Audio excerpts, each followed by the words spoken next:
Jumpa kembali dalam video pembelajaran Universitas Bina Sarana Informatika. Kali ini, kita akan membahas tentang pendirian, partisipasi anggota, dan permodalan koperasi.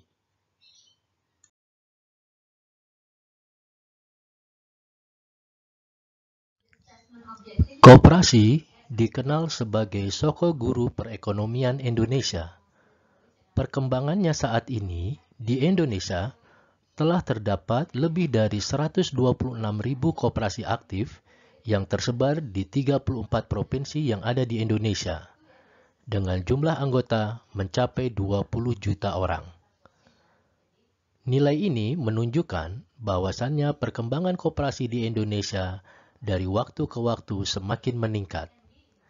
Nilai volume usaha dari 126.000 koperasi tersebut telah mencapai 145,8 triliun, dengan sisa hasil usaha atau SHU yang dibagikan kepada jutaan anggota sebesar 6,1 triliun.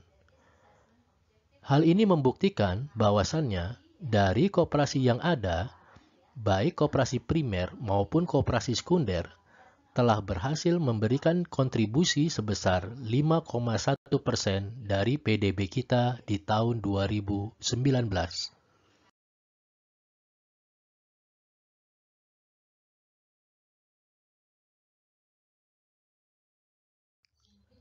Berkembangnya koperasi dewasa ini tidak tertutup kemungkinan dari peran aktif dari masyarakat Indonesia yang telah peduli untuk mendirikan koperasi.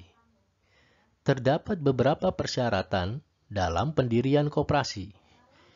Yang pertama, untuk koperasi primer didirikan oleh minimal 20 orang yang memiliki kegiatan dan kepentingan ekonomi yang sama. Sedangkan pendiri koperasi sekunder minimal 3 badan hukum koperasi. Yang kedua, pendiri koperasi mengajukan permintaan pengesahan akta pendirian koperasi, baik secara tertulis dan atau secara elektronik kepada Menteri Koperasi dan UMKM. Yang ketiga, pengajuan pengesahan akta pendirian koperasi perlu melampirkan dokumen-dokumen antara lain akta pendirian koperasi, berita acara rapat pendirian koperasi, surat bukti penyetoran modal, dan rencana awal kegiatan koperasi. Yang keempat, berita acara rapat pendirian koperasi harus dilengkapi dengan dokumen antara lain daftar hadir rapat pendirian, fotokopi KTP pendiri sesuai dengan daftar hadir, surat kuasa pendiri, dan surat rekomendasi instansi terkait dengan bidang usaha yang akan dijalani. Dan yang kelima, untuk koperasi sekunder harus ditambahkan dengan dokumen-dokumen antara lain hasil berita acara rapat pendirian koperasi dan surat kuasa koperasi primer dan atau koperasi sekunder untuk pendirian koperasi sekunder. Kemudian, keputusan pengesahan badan hukum koperasi primer dan atau sekunder calon anggota. Dan selanjutnya, koperasi primer dan atau sekunder calon anggota wajib melampirkan NPWP yang masih aktif. Untuk keanggotaan koperasi, diatur dalam Undang-Undang Nomor 25 Tahun 1992 tentang perkoperasian. Pada pasal 17 disebutkan bahwa anggota koperasi adalah pemilik dan sekaligus pengguna jasa koperasi. Keanggotaan koperasi dicatat dalam buku daftar anggota. Pasal 18 juga menyebutkan bahwa yang dapat menjadi anggota koperasi adalah setiap warga negara Indonesia yang mampu melakukan tindakan hukum atau koperasi yang memenuhi persyaratan sebagaimana ditetapkan dalam anggaran dasar. Pada peraturan ini juga menyebutkan bahwa keanggotaan koperasi didasarkan pada kesamaan kepentingan ekonomi dalam lingkungan usaha koperasi. Keanggotaan koperasi dapat diperoleh atau diakhiri setelah syarat diatur dalam anggaran dasar dipenuhi. Keanggotaan koperasi tidak dapat dipindah tangankan, dan setiap anggota memiliki kewajiban dan hak yang sama terhadap koperasi sebagaimana diatur dalam anggaran dasar. Undang-Undang Koperasi Nomor 25 Tahun 1992, Pasal 20 juga menyebutkan tentang kewajiban setiap anggota koperasi. Kewajiban setiap anggota koperasi antara lain: 1. Memenuhi anggaran dasar dan anggaran rumah tangga, serta keputusan yang telah disepakati dalam rapat anggota. Kedua, berpartisipasi dalam setiap kegiatan usaha yang diselenggarakan oleh koperasi. Dan yang ketiga, mengembangkan dan memelihara kebersamaan berdasar atas asas kekeluargaan. Sedangkan hak anggota koperasi meliputi antara lain: 1. Menghadiri, menyatakan pendapat dan memberikan suara dalam rapat anggota. Yang kedua, memilih dan dipilih menjadi anggota pengurus atau pengawas. Yang ketiga, meminta diadakan rapat anggota menurut ketentuan dalam anggaran dasar. Yang keempat, mengemukakan pendapat atau saran kepada pengurus di luar rapat anggota, baik diminta maupun tanpa diminta. Yang kelima, memanfaatkan koperasi dan mendapat pelayanan yang sama antara sesama anggota koperasi. Dan yang keenam, mendapatkan keterangan mengenai perkembangan koperasi menurut ketentuan dalam anggaran dasar.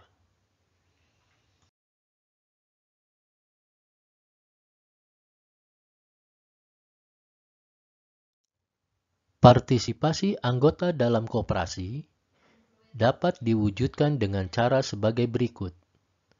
Yang pertama yaitu membayar iuran wajib secara tertib dan teratur. Yang kedua, menabung secara sukarela sehingga akan dapat menambah modal koperasi. Yang ketiga, memanfaatkan jasa koperasi dalam bentuk penggunaan barang dan jasa yang disediakan oleh koperasi. Yang keempat, memanfaatkan dana pinjaman koperasi dengan taat mengangsur. Dan yang kelima, menghadiri rapat dan pertemuan secara aktif. Terdapat beberapa hal yang menjadi faktor yang memotivasi setiap anggota untuk berpartisipasi dalam koperasi, yaitu: yang pertama, kegiatan koperasi sesuai dengan kebutuhannya. Yang kedua, pelayanan ditawarkan dengan harga, mutu, dan syarat yang lebih menguntungkan daripada di luar koperasi.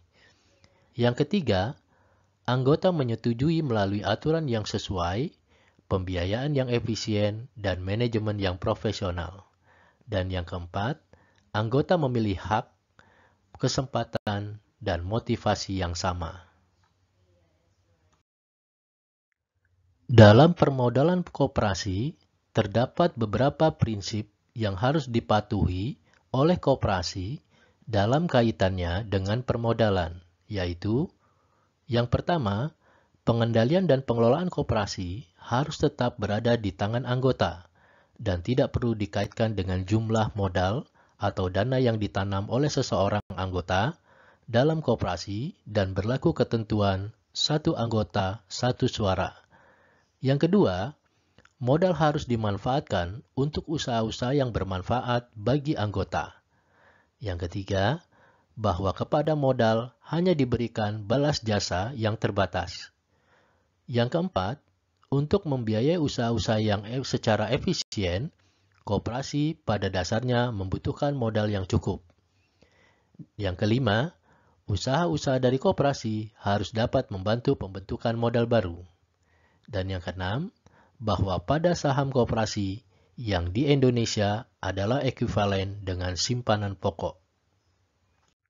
Permodalan koperasi dapat diperoleh dari beberapa sumber, antara lain yang pertama yaitu dari simpanan pokok, yaitu jumlah uang yang diwajibkan kepada anggota untuk diserahkan kepada koperasi dan besarnya sama untuk semua anggota.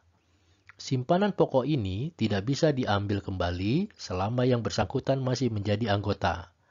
Simpanan pokok ini ikut menanggung kerugian.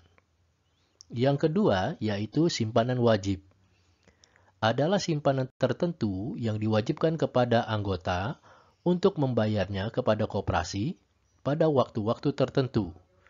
Misalnya, ditarik pada waktu penjualan barang-barang atau ditarik pada waktu anggota menerima kredit dari koperasi. Simpanan wajib ini ikut menanggung kerugian. Selanjutnya, yang ketiga, yaitu dana cadangan. Dana ini diperoleh dari penyisian sebagian sisa hasil usaha setiap tahun dengan maksud jika sewaktu-waktu diperlukan untuk menutup kerugian dan keperluan memupuk modal.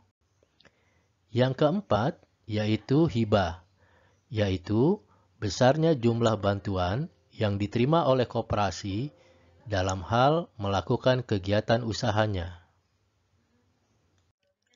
Dan yang terakhir yaitu modal yang berasal dari pinjaman. Modal pinjaman biasanya bisa berasal dari anggota, koperasi lainnya, bank dan lembaga, penerbitan obligasi atau surat hutang lainnya, serta sumber lain yang dianggap sah. Dilihat dari segi permodalan, Undang-Undang Nomor 25 Tahun 1992 memberikan peluang yang cukup luas bagi koperasi untuk mengemban usahanya. Bahkan, undang-undang ini secara ekspresif memberikan permodalan bagi koperasi dalam bentuk modal sendiri, modal pinjaman, dan juga memberikan kesempatan bagi koperasi untuk menerbitkan obligasi. Demikian video pembelajaran kita kali ini. Sampai jumpa pada video pembelajaran selanjutnya. Terima kasih.